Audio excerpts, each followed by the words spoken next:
Imagine the feeling of finally completing a piece of work that took 10 plus years of crafting, requiring your soul, tears, pain, years total of your life. Now imagine the feeling of seeing the dedication, persistence, and hard work be rewarded by that piece of work becoming extremely successful in impacting the world, gaining you renowned respect.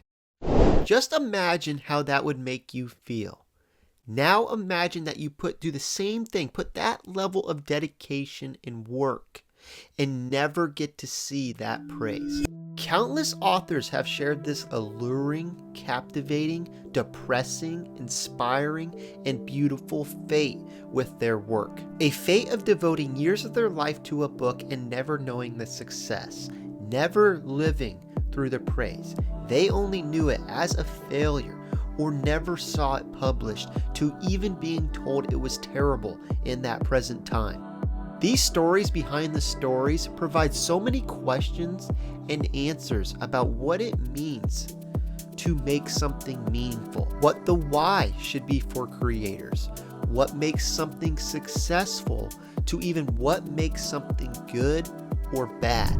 As humans, there's a part of all of us that wants to be appreciated, belong, but that desire being filled is finite, crumbling like a rock from the persistent waves of time. Does eliminating the external factors from the why, like being okay with never getting the credit, the awards, the money, the fame, the attention, the pat on the back, instead having the why to just be to create something meaningful and have the opportunity to have an impact. Help the creation of something meaningful by making it more clear and enjoyable.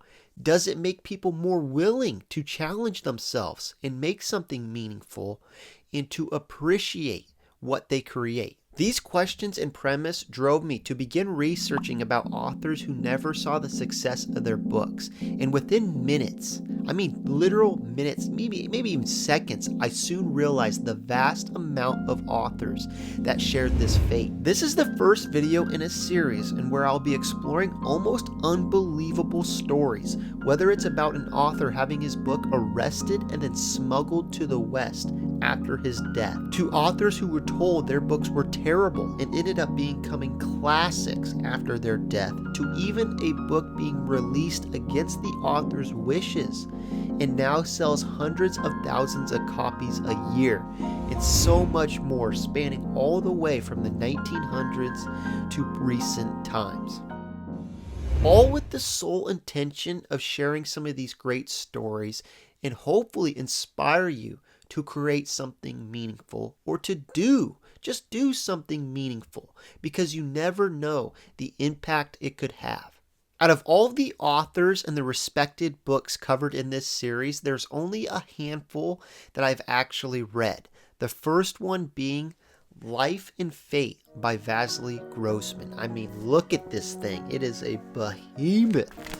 It's an incredibly dense book set around the time of World War II in Russia, masterfully and authentically capturing what it was like to live in those circumstances, following many different viewpoints, whether it's soldiers on the front line in Stalingrad to generals on both sides, Russian commissars, scientists, mothers, politicians in a concentration camp, just to name some of them. It explores the characters' minds, exposing and revealing what it was like to live in those times of suffocating pressure, totalitarianism, poverty, war, and then showing what human elements come out in those times. It even grapples into the minds of the Russian and German leader at that time. Personally, I would say it's one of the most transformative and masterfully created books I've ever read. What's just as incredible as the story itself is the story behind the story and how it was written and released against all odds. Whether it's the life experiences Vasily pulled from, like being on the front lines, to the manuscripts being confiscated, smuggled, to then the eventual miraculous release and impact that it has had.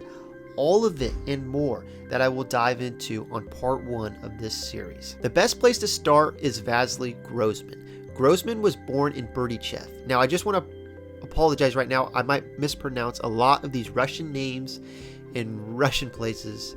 I struggle with English as it is, so yeah.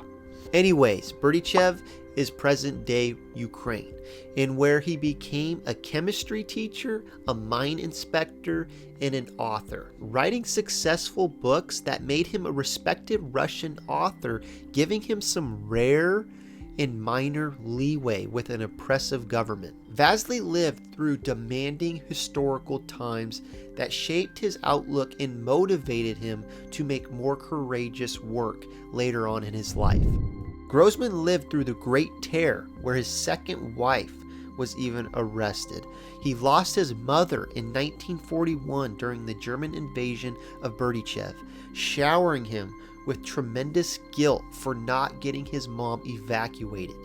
Around that same time in 1941, he volunteered as a soldier, but the reputation, along with health issues, got him assigned to the Red Army newspaper as a war correspondent, guiding him into covering all the main battles, whether it's the defense of Moscow, fall of Berlin, and the liberation of Ukraine as a few.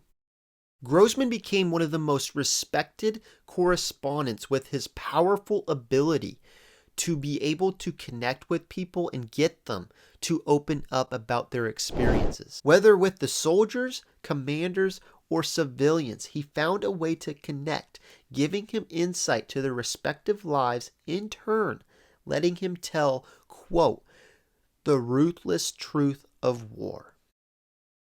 All of these experiences and more found its way in and shaped Life and Fate, a book that was centered around the truth. This is Vasily talking about what's in his book. Quote, I have written in my book what I believed and continue to believe to be the truth. I have written only what I have thought through, felt through, and suffered through. And I would say, in my opinion, reading this book, I just felt that. Now that might sound cliche, but it's true. I think it really tries to get at the core of the truth through all of these experiences and through these fictional but so real characters.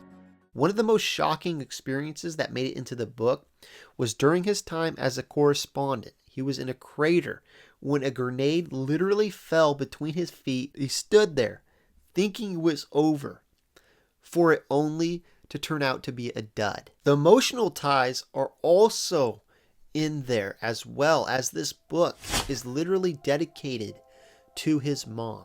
Quote, I am you, dear mama, and as long as I live, then you are alive also. When I die, you will continue to live in this book, which I have dedicated to you and whose fate is closely tied to your fate. As I laid out, Vasily poured everything into this book for it only to be deemed too dangerous by the KGB and to be literally arrested. Not himself, he was not arrested, but the book was literally arrested. Around 1950 is when he started this creation, and 10 years later, around October in 1960, he would turn in the manuscript for this book to the publishers. I'm not even going to try to pronounce what the publisher's name was. But in 4 months after that, the KGB took literally everything related to the book. Most importantly, the manuscripts that he had, and then questioned him to then seize the other manuscripts that he gave to his friends. Vasily pleaded for the novel to be published for years, but the Soviet Union denied it, and he was allegedly told it shouldn't be released for another 200 to 300 years. All leading Vasily to believe that it was lost forever, flowing him into depression, and he eventually died on September 14th, 1964, 4 years after that arrest, never knowing his masterpiece and dedication to his mother was to be freed. Turns out Vasily gave 2 secret manuscripts to 2 friends that I don't believe he even remembered that he did. Now it's to Simone Lipkin and Loyola Dominica. Now I'm probably totally butchering those.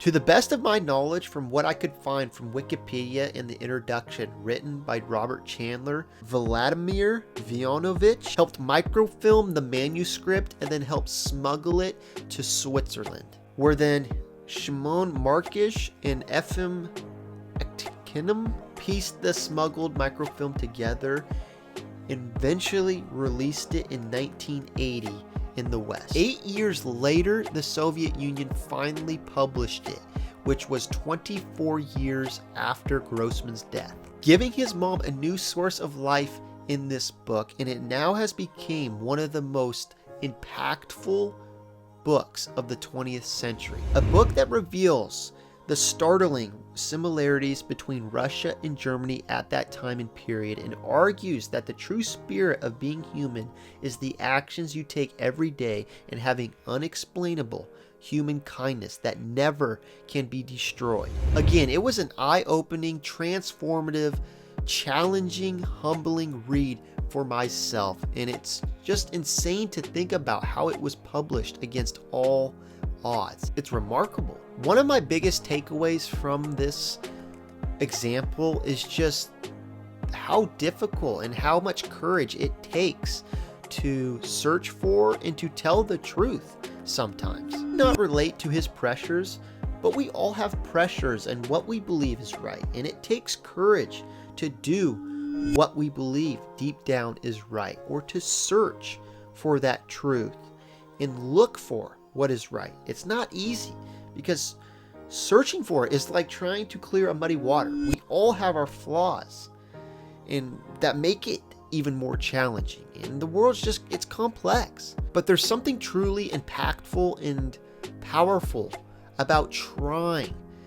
to search for that truth and to stick by it and to share that truth from and through your personal experiences. As this story shows, the truth will stick and find its way to break through the restraints and confinements that restrict it at that time. You look at our time, we live in a time of oversaturation. There is so much content leading to what I have heard people call the attention war.